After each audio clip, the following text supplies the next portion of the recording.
कैसे हो आप लोग? आई होप कि आप लोग एकदम ठीक ठाक हो गए। बढ़िया, फर्स्ट क्लास। शुरू किया जाए तो केमिकल बॉन्डिंग के इस पार्ट में आप लोगों का एक बार फिर से स्वागत किया जाता है। लास्ट सेशन में हमने जो पढ़ा था, आपको याद होगा क्या पढ़ा था? पेनिट्रेशन और शील्डिंग को कवर करते हुए हम लोग डी ऑर्बिटल की शेप पर गए हुए थे और इसके बाद में मिक्सिंग देखी थी। कब डी ऑर्बिटल क्या क्या रोल प्ले करता है ये बात हुई थी। सिग्मा पाई बॉन्ड फॉर्मेशन की बात हुई थी। डेल्टा बॉन्ड फॉर्मेशन की बात हम लोग करने वाले हैं आज के सेशन में। इससे पहले हम लोग आज कवर करेंगे कोवैलेंसी को। तो देखा जाए तो मेन चैप्टर की शुरुआत अब से हो रही है। तो आज के टर्म में हम लोग कवर करेंगे बेटा कोवैलेंसी। कोवैलेंसी क्या होती है? Covalency number of covalent bond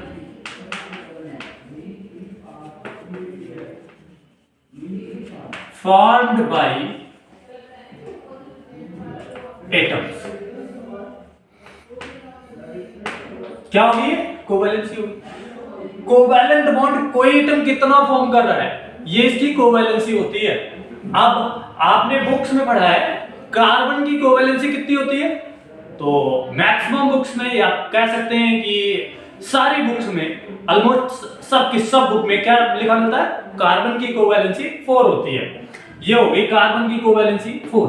तो 1s2 2s2 2p2 यहां पर देखेंगे सेकेंड सेल में ये 2s ऑर्बिटल हो गया, ये 2p ऑर्बिटल हो गया और इसमें ये हो गए इलेक्ट्रॉन, ये p में ये 2 इलेक्ट्रॉन।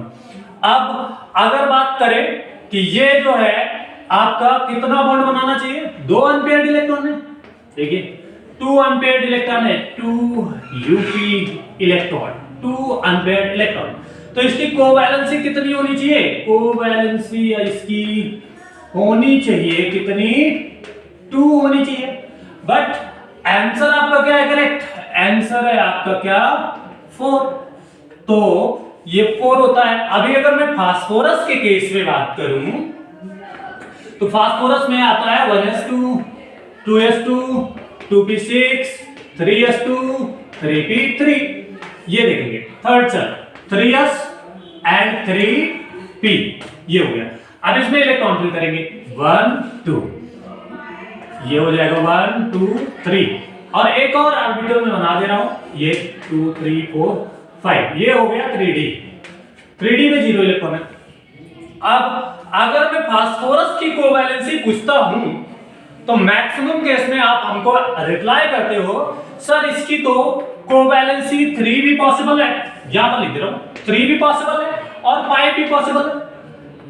इसका 3 कोवैलेंसी भी होता है, इसका 5 भी होता है। और अगर मैं इसकी बात करता हूं तो इसमें तो आप बोलते हो 4 ही होता है, 2 होगा ही नहीं। अब 3 कैसे? 3 एम्पियर इलेक्ट्रॉन है इसलिए 3 होगी। ये एक्साइटेड स्टेज में कहां पर जाएगा? यहां पर जाएगा और एक इलेक्ट्रॉन ये हो जाएगा गायब, यानी यहां पर ट्रांसफर हो जाएगा। तो ये जो है आपका कितना हो जाएगा? 5 अनपेयर्ड इलेक्ट्रॉन इसलिए 5 और यहां पर 3 अनपेयर्ड इलेक्ट्रॉन इसलिए 3। तो ओवरऑल 3 और 5 फास्फोरस दोनों शो कर सकता है। वहीं पर कार्बन जो है, कार्बन की कोवैलेंसी हम 2 और 4 नहीं लिख सकते। क्यों नहीं लिख सकते भाई? इसका रीजन ये है क्योंकि कार्बन, देखिएगा इसका रीजन ये है एक्साइटेशन थ्योरी। क्या रीजन है इसका? Excitation theory. इसका रीजन है एक्साइटेशन थ्योरी। ठीक है, आई होप ये बातें आपको समझ में आ रही होंगी। अब रीजन आप देखिए एक बार, चाहे तो आप स्क्रीनशॉट ले सकते हैं, फिर आगे बढ़ते हैं। एक्साइटेशन थ्योरी को कवर करते हैं। ठीक है, देखिए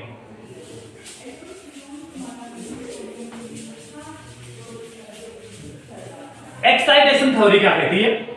ये 2 टाइप का होता है। एक होता है ऑटो एक्साइटेशन। क्या होता है? Auto excitation. और दूसरा होता है फोर्स्ड एक्साइटेशन। फोर्स्ड एक्साइटेशन, समझो बात को। होता ये है ऑटो वाला अपने आप हो जाता है, फोर्स्ड वाला हमें क्या करना पड़ता है? फोर्स लगा करके कराना पड़ता है, ये हम खुद कराएंगे और ये अपने आप से होगा। क्लियर है? अब इसमें होगा कैसे, ये देखो, ये हो गया 2s, ये हो गया 2p, और इसमें अगर बात करें तो ये हो गया 3s, ये हो गया 3p और ये हो गया 3d। एनर्जी लेवल देखिए, 2s और 2p बहुत पास पास है। 2s में कितना इलेक्ट्रॉन था, 2 इलेक्ट्रॉन, और यहां पर 3s में कितना इलेक्ट्रॉन है, ये, और 3d आपका पूरा का पूरा खाली। अब बेटा इसमें क्या होता है, 2s और 2p इतने क्लोज होते हैं कि ये वाला इलेक्ट्रॉन इजीली अपने आप जंप करके ऊपर आ जाता है। अपने आप, आपको कराने की जरूरत नहीं है, आपको एक्स्ट्रा एनर्जी देने की कोई जरूरत नहीं है, ये अपने आप जंप करके ऊपर आ जाएगा। लेकिन अगर मैं बात करूं ये ट्रांजिशन, यानी 3s से जो ट्रांजिशन 3d में जा रहा है, ये अपने आप हो ही नहीं सकता, इसको तो कराना पड़ेगा, और इसको कराना पड़ेगा तो इस पर क्या लगेगा, फोर्स्ड एक्साइटेशन लगेगा। इस पर क्या होगा, ऑटो एक्साइटेशन होगा। इसीलिए कार्बन जो होता है, अभी आपने देखा था 1s2 2s2 2p2, यहां पर p में कितना ये हो जाता था और s में कितना ये हो जाता था, तो ये अपने आप यहां पर जंप कर जाएगा, अपने आप यहां पर जंप कर जाएगा, और यहां पर आपको मिल जाएगा 4 एम्पियर इलेक्ट्रॉन, 4 एम्पियर्ड इलेक्ट्रॉन, और इसलिए इसकी कोवैलेंसी 4 होती है, और इसकी कोवैलेंसी 2 आपकी निकल करके आती है, एक 3 निकल करके आती है, दूसरा 5 निकल करके आती है। आई होप ये सारी बातें आप लोगों को समझ में आई होंगी। Thank you, that's all for today. मिलते हैं नेक्स्ट वीडियो में नेक्स्ट टॉपिक के साथ। तब तक के लिए पढ़ते रहिए, पढ़ाते रहिए, खुश रहिए, मस्त रहिए, और अगर आपको ये वीडियो समझ में आ रही है तो चैनल को लाइक करिए, सब्सक्राइब करिए। Thank you.